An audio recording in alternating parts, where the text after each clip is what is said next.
Happy summer, everybody. Before everybody asks, I have a issue with my eye, so that's why I'm wearing glasses. I think everybody knows recruiting is really cutthroat.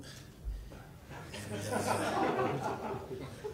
sometimes you gotta wear the battle scars here a little bit from a week on the road. So, yeah. Hey, we're really excited about what's coming up here with our team and our trip and our guys. You know, we're taking this summer as an opportunity to kind of learn about each other. It's going to be a pretty, I think, low-key 10 practices, different than what's going to happen in October, and that's intentional. You know, I want our guys to be able to enjoy this trip and enjoy being together and learn about each other. We're going to you know, play all different kind of lineups, start all different kind of lineups. Looking forward to it. We're just now getting started with our practices, and we're practice number 4 today. So it's been good to have everybody here, and obviously we have a new team in a lot of ways. You know, 6 new guys and combined with a lot of returners. So looking forward to continuing to work with them. And I was at a fundraising event last night, and they asked me about this upcoming season and where we were picked and where we're going to be picked. And I said, I don't know. I did have a national media guy send me his preseason stuff already. I don't know if that came out today or not, but it was interesting. So we'll leave it at that. But we definitely got a lot of questions that need to be answered. This summer is going to be a lot about learning how we can attack some of those questions. Chris, did you know that a trip like this was something you would have liked to do this early in your tenure? And then how did you settle on Spain? Not settling, because Spain's beautiful. Yeah. Bill, you look refreshed too. Did you have a vacation? Yeah, okay. Good for you. You know, we were going to go to Spain at Butler. Butler actually went to Spain this time last year, so it was already in the works for us. So that's kind of how we decided on Spain. I've taken these trips, and I went to the Bahamas one time, which Thad did a few years ago. I went to Australia, which was great, but I'll never do again. No offense to that continent, but it's a great. It just was too long of a trip and too much travel. Spain seems like a good alternative between the two. You know, as much as anything, as kind of corny as this sounds, I really do believe that this is, as much as anything, a good multicultural experience for our players. And we want our, you know, if we're going to preach education to our guys and preach the importance of that, and then we want to use these trips as that. And I don't want that to be lost in all this. And we want it to be a great kind of cross-cultural, multicultural experience for all of our players. And you touched on this a little bit. Obviously, it's good for team building, but you have, I think it's 9 players in their first or second year in the program. Yeah. Have you ever had that kind of imbalance before? No, I don't think it'd be an interesting thing to go back and look at. Maybe my second or third year at Gardner-Webb, maybe. But most of us in this room understand kind of why, right? Because our middle classes, that's where all the transfers and all that stuff happened. So you're trying to put a roster together with some lower numbers in those classes.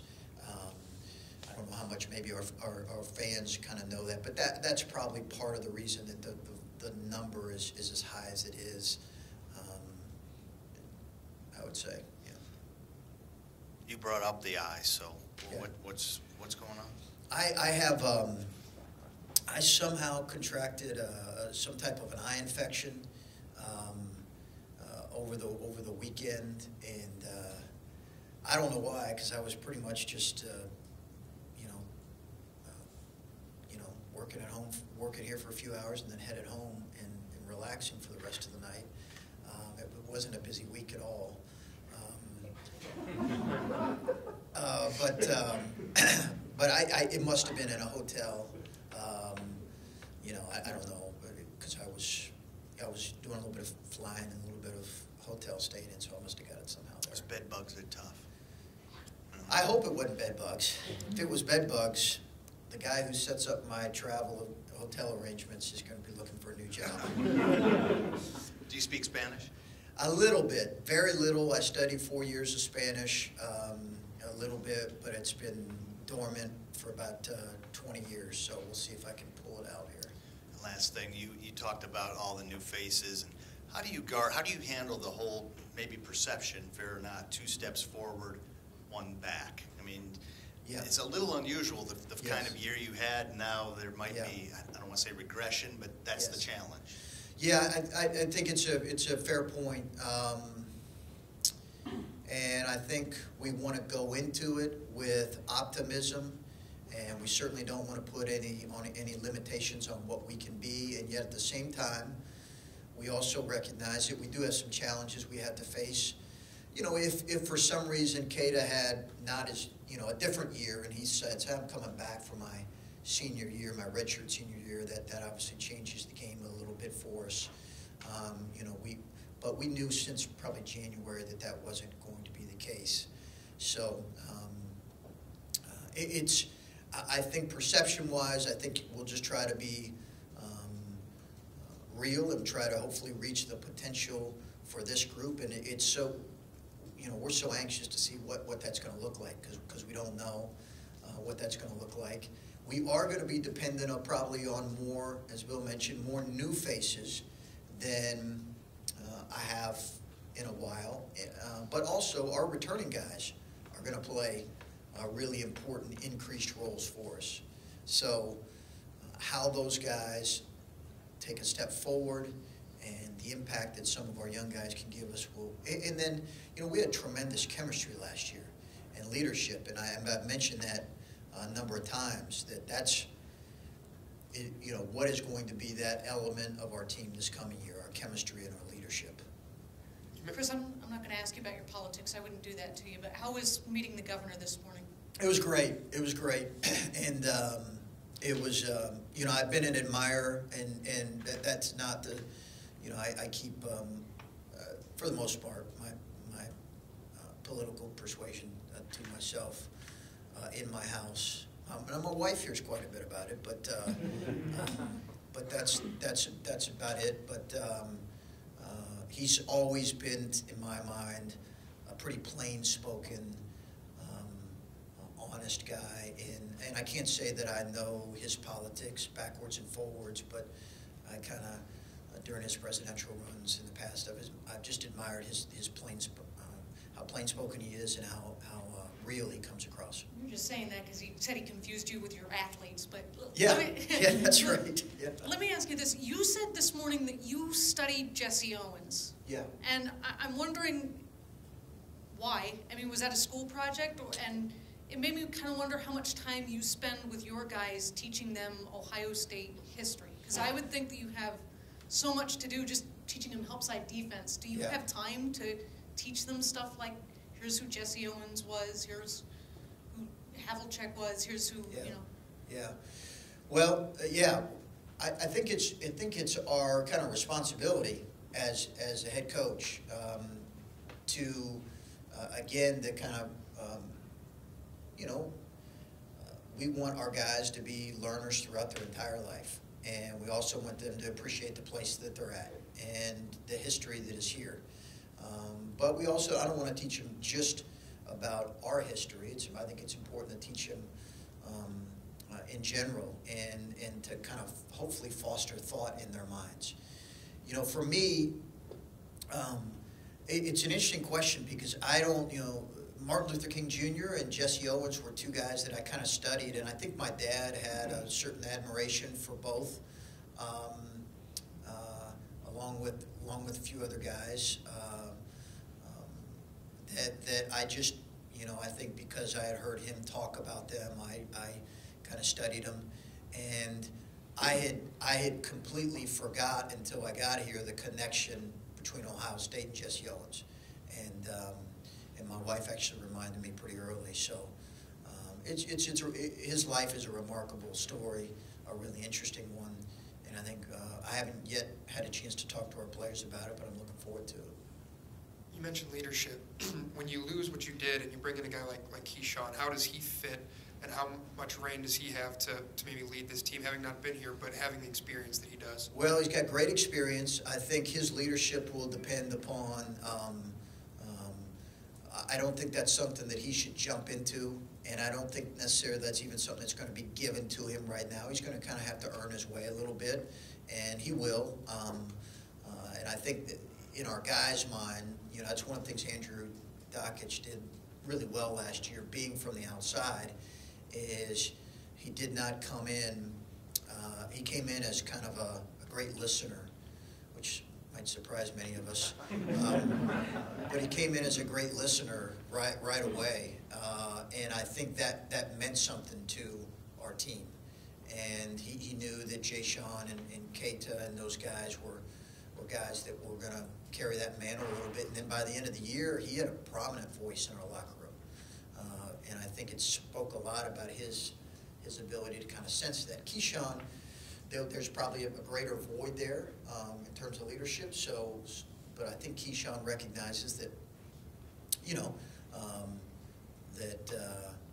he needs to kind of come in and do his work and, you know, kind of for the most part, just be about doing his work. And then there'll be moments as he grows and with trust with his teammates that he'll be able to assume a leadership role if that gets earned.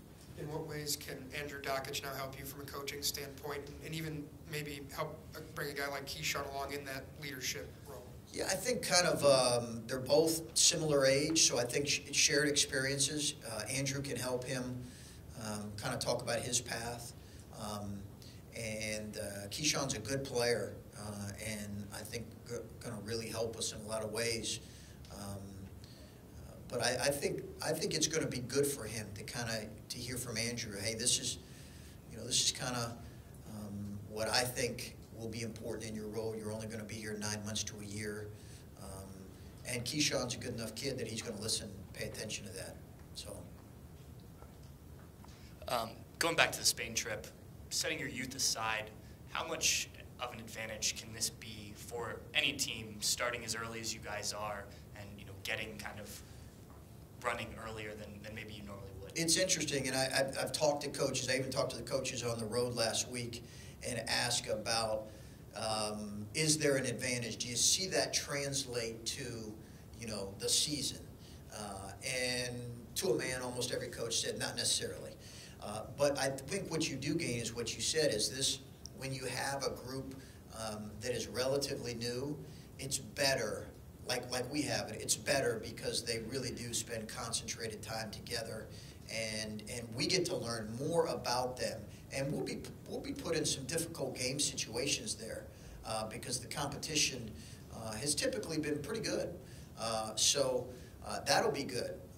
We'll be able to see how our guys respond to that situation. But time together certainly is up there in terms of the importance for our team.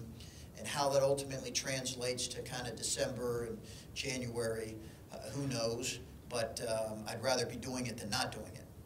And then this is our first off season with you coming off a season. How much do you keep in contact with Keita, JT, Cam, the guys that have departed as they try and figure out the next stage of their career? Yeah. As much as I can, Cam and I texted, I think last week. He kind of checks in on me. I check in on him. Hey, Coach, how's it going? I'm kind of checking in every now and then. A lot of those guys, they're kind of doing their thing. As we know, JT broke his finger. He was disappointed about that because he was playing really well. And Milwaukee really, I believe, likes him. So that was disappointing for him and disappointing for us. But he'll be fine. He'll be fine. And then, Keita was here yesterday. He's back on campus. So we had a chance to spend some time talking to him a little bit. I've had a busy couple days, so I haven't spent as much time as I've wanted to with him, but he was getting the workout in. He looks great. Felt very good about Summer League. His contract was a really good contract. His people, his agent, and did an outstanding, and it was deservedly so. Minnesota got a great pick, and he signed an outstanding contract. Obviously, a 3-year deal, 2-year guaranteed, and the money is good. So when you look at this trip with the freshmen and the transfers coming in, do you see, I mean, is it kind of, they're eager to learn, do you see it kind of throwing them into the fire a little bit earlier Sure. on? Yeah, I think we will, and I think we'll throw them into the fire, early on. It's well documented. Our schedule's out right now. We got some tough ones early, and a lot of tough ones, and not just the ones we think about with Cincinnati and Creighton. We've got some other ones, IPFW, and many others that are going to be a real challenge. So, listen, it's good. It's good for us to get some playing experience and wanting to be ready, hopefully a little more ready than even what we were last year. Chris, Mike had talked last month about a team meeting at which they talked a lot about being fully transparent with one another, the players with the players with the coaches with the players. I don't know if the coaches were in on that or not, but I just wondered, as half of the guys on this team pretty much are new, how do you get that nailed down with a team and so that it can start developing trust in one another, which is going to affect how well you play together in the season? Yeah. I'm assuming Micah was talking about a team meeting. We have an off-season program that I really got from Urban. I was going to use it when I was at Butler. His real life Wednesdays, is that what it's called, I think? So I was actually going to implement that at Butler after I had read that he did that. And I was actually going to call him and kind of pick his brain on it.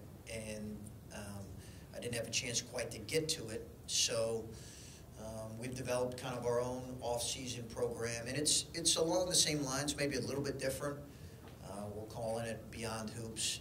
I didn't have quite as creative a name, but so we just settled with Beyond Hoops, and we're using the off season for us to just kind of talk about some of those things. I'm assuming that's what Michael was talking about, maybe something different, but excuse me, we're talking about some of those things, program values. We want to talk about. We want to bring people in front of our players in the community that will be inspirational for them, whether it's a business leader, a community leader, a CEO. Today we have a former player panel that is going to visit with our guys that we anticipate using every year. So any former player that's out there that's not on it, trust me, you're going to get a call here soon. I think that's important for us as we're a new group together, but it's also kind of an off-season program that we're going to do every year. So it's really a combination of us trying to understand who we are as a program, and yet also we want our guys to be put in front of people that will be inspiring for them, and beyond just their time here at Ohio State. Does that make sense at all? Well, you went in a direction I wasn't expecting you to go, but. Oh, okay. I don't think anybody knew about that program, but as far as, like I said, I think six new guys. Yeah. As far as how do you facilitate as big a group as that, building trust with the rest of the guys? How much can be done in a week, 10 days in Spain? How much has already been done throughout the offseason? Yeah, I think it's good. I don't think a whole lot can be done in 10 days in Spain and 10 practices, to be honest with you. I think that's going to be, it's a little bit of a slow drip. It's going to take some time, and we're going to have to go through some difficult stuff for that to really grow. It helps. The time together helps. Like I said, I think we'll be put in some difficult situations, but I don't think that's going to really be what we want it to be until we're months into this thing together as a group. You're playing 3 games over there. What caliber competition? Are they semi-pro teams, pro teams? Are they teams that have been together? What can you say about the teams you're going to play? From what I understand, they're a collection of professional players. In some cases, it's kind of a mixed match of professional players on a team. And I think it really, the games have been pretty competitive from, like Butler had very competitive games last year. I think teams that have went over there have a very competitive team, or competitive games. So that's my understanding. I don't know that in particular, and David Egelhoff might know better, if we're playing any team that is like themselves a professional team. So I think it's kind of a mixed match of guys. Can't talk about specific guys in recruiting, but how unique was it to have a player visiting, plus going on the road? It was like planes, trains, and automobiles. Can you recount as much as you want to recount from Wednesday afternoon on to Sunday, like coming, going, what all happened? Yeah, it was unique, to say the least. Been doing this 20-plus years and have never had an official visit. I think I can talk about it, say it, everybody knows it's official visit. You're like the pseudo-compliance right now. Okay, all right.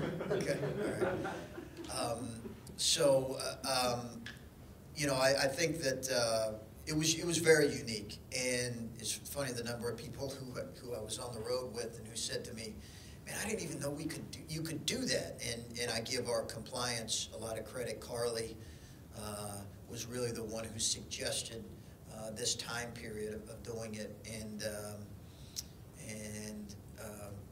Mike Schrage brought it to my attention. But it was unique. We were. I think somehow there was a certain information that was disseminated about me going back and forth, and the surprise of that. But trust me, we had put great thought into all that.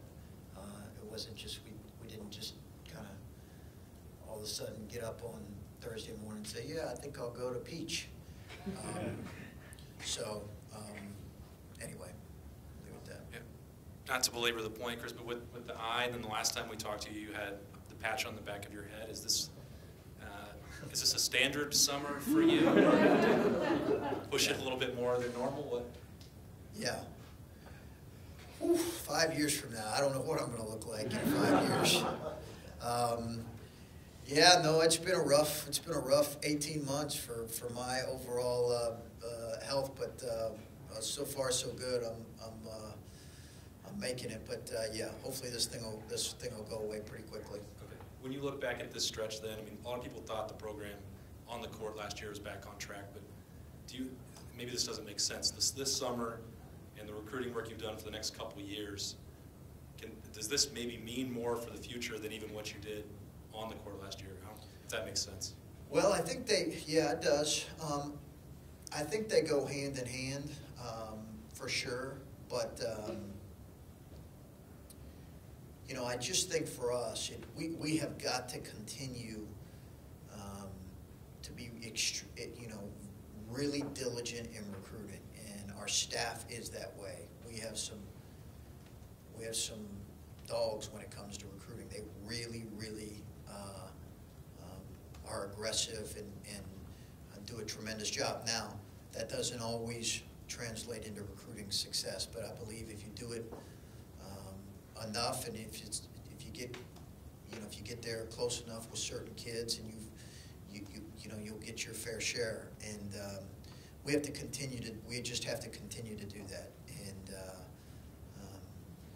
I don't know that we'll ever have kind of the class that Coach Mata had here. It was such an unbelievable class, but I do think that hopefully we can put quality class after quality class together, and guys that fit us too. and I, we talk about that as much as anything. We're really looking for guys that fit us as a program, and it's not going to be for everyone. But you know, we're certainly excited about these young kids we have here now, and then hopefully continuing to put together quality classes, and we feel like we've gotten off to an outstanding start. Well, Chris, that'll be a good place to leave it. Just because of the success you had last week in recruiting, how does it change trajectory, momentum in recruiting? It seems like it's a momentum business, right? Yeah. One leads to the next. Yeah. How does the news you got over the weekend potentially lead to something that maybe you weren't anticipating? How can you build on it, is what I'm asking. You know, I think it's a good point, and I don't think that recruiting success guarantees future recruiting success. I think there is something to be said for momentum, but you got to put in the work and the time, and the relationships have to be built. And in some cases, you know, you got to get a little bit fortunate or lucky, just like playing in the NCAA tournament. You know, there has to be some of that goes along with it too, to be quite honest with you. But you know, I do think it's nice to have that momentum. I don't want any of us in here, or certainly our staff or myself, to assume that that's going to lead to future recruiting success just because we have some momentum. We've got to put the work and the time and the investment in, and hopefully if we do, people will see this as a great opportunity and continue to see it as a great opportunity. We're very excited. But we've got a lot of work left ahead of us too here, not only in this coming 19 class, but in the classes behind them too. Okay.